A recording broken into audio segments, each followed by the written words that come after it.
said, who's that girl there? I wonder what went wrong so that she had to roam the streets.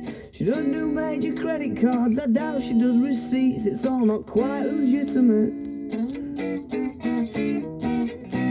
And what a scummy man. Just give him half a chance, I bet he'll rob you if he can see it in his eyes, yeah, that he's got a driving ban amongst some other offences.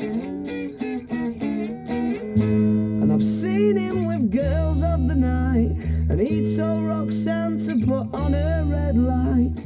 They're all infected, but he'll be alright, 'cause he's a scumbag, don't you know? I said he's a scumbag, don't you know?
I bet he'll rob you if he can see it in his eyes, yeah, that he's got a nasty plan. I hope you're not involved at all.